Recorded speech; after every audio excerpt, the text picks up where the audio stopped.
இன்னைக்கு நம்ம தமிழ்நாடு குறிப்பா நம்முடைய சென்னை விமான நிலையம் வந்து பாத்தீங்கன்னா ரொம்ப பின்னோக்கி நம்ம ரொம்ப பின்தங்கி இருக்கிறோம். நம்ம அந்த கருத்தை சொல்லிதான் ஆகணும். ஏன்னா வேற ஏதாவது கேள்வி? பாலம் கட்டுறதுக்கே இவ்வளவு பிரச்சனைகள் ஆகுது. 2 வருஷம் 3 வருஷம் ஆகுது. பரந்தூர்ல 95% கம்ப்ளீட் ஆனதுக்கு அப்புறம் விமான நிலையத்தை சேஞ்ச் பண்றாங்க. அதை பத்தி என்ன நினைக்கிறீங்க? நீங்க பாலம் கட்டுறதுக்கு 2 வருஷம் 3 வருஷம் இல்ல, நம்ம தமிழ்நாடு இந்தியாவில் எடுத்தீங்கன்னா 10 வருஷம் ஆகுது. தப்பா சொல்றீங்க நீங்க. 2 வருஷம் 3 வருஷம் கிடையாது. இங்க நம்ம திருச்சியில் இருக்க சில பாலங்களே பார்த்துருக்கோம். 10 வருஷம் ஆயிருக்கு. இதுல என்னன்னா நான் பொறுப்பே 2024 பொறுப்பேற்றேன் நான்.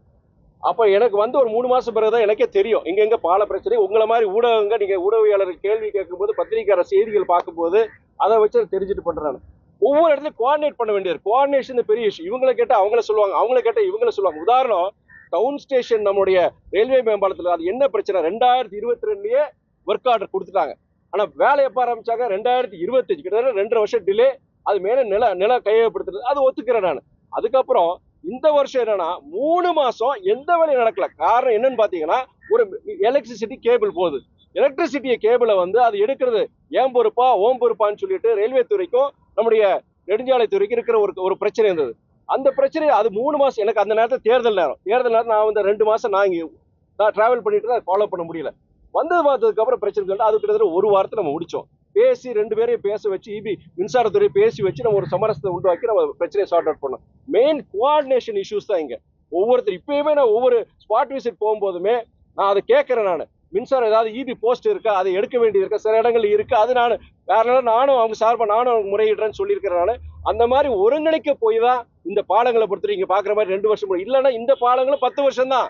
அது மாற்று கருத்தே கிடையாது. நல்லா தெரிஞ்சு வச்சுக்கோங்க. நீங்க அது பத்திரிக்கை உங்களுக்கு நல்லாவே தெரியும் உங்களுக்கு.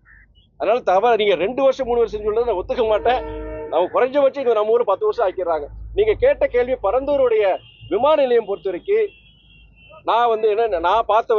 நான் பார்த்த வரைக்கும் இன்னைக்கு நம்ம தமிழ்நாடு குறிப்பா நம்முடைய சென்னை விமான நிலையம் பாத்தீங்கன்னா ரொம்ப பின்னோக்கி நம்ம ரொம்ப பின்தங்கி இருக்கிறோம். நம்ம அந்த கருத்தை சொல்லிதான் ஆகணும். ஏன்னா ஒரு காலத்துல 10-15 வருஷத்துக்கு முன்னாடி அமெரிக்காவுக்கு யூரோப்புக்கும் ஃபிளைட்டை பிடிக்க போனோம்னா நம்ம ஆந்திராக்காரங்களும் சரி, கர்நாடகாக்காரங்களும் சரி, அங்க பெங்களூர்ல இருந்து ஹைதராபாத்ல நம்ம சென்னைக்கு ஃபிளைட் ஏறி போறாங்க. அது 15 வருஷத்துக்கு முன்னாடி. ஆனா இன்னைக்கு என்னன்னா நிலைமை மாறி நம்ம பெங்களூர் ஏர்போர்ட்டுக்கும் ஹைதராபாத் ஏர்போர்ட்டுக்கும் போக வேண்டிய ஒரு சூழ்நிலை. அதுக்கு காரணம் கடந்த கால அரசாங்கம் சொல்லுவேன் நான். வேற யார் இதுக்கு குற்றம் சொல்ல முடியும்? ஆனா இப்போ ஒரு கருத்து வருது, பரந்தூர்ல சொல்லி பண்ணியாச்சு, 5000 ஏக்கர் மேல அவங்க அக்வேர் பண்ணிட்டு 5000 ஏக்கர் முழுசால அக்வேர் பண்ணல, 90 கூட கிடையாதுங்க, 70-80% பண்ணியிருக்கிறாங்க. அதுல பல சிக்கல் வர பிரச்சனைகள் இருக்கு. அதுல என்னன்னா அந்த இடத்துல இருக்கு விவசாய நிலங்கள் இருக்கு, ஏரி கிட்டத்தட்ட 13 ஏரிகள் இருக்கு. 13 ஏரிகள்.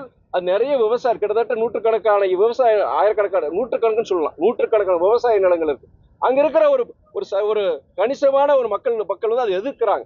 இப்ப அவங்களை எதிர்ப்பை மீறி அங்க போடக்கூடாதான் நம்முடைய முதலமைச்சர் ஒரு முடிவு எடுத்திருக்கிறார். ஆனால் கடந்த கால ஆட்சியா இருக்கட்டும், கடந்த கால ஆட்சியை பொறுத்த வரைக்கும் கடந்த 15 வருஷத்துக்கு முன்னாடியே நமக்கு நம்ம சென்னைக்கு அருகில ஒரு நல்ல ஒரு இடத்த இது மாதிரி 5000 ஏக்கர்லாம் அங்க பண்ணிருக்கலாம். ஹைதராபாத் ஏர்போர்ட்ல எப்ப கொண்டு வந்தது? கிட்டத்தட்ட 15 வருஷம் இருக்குமா?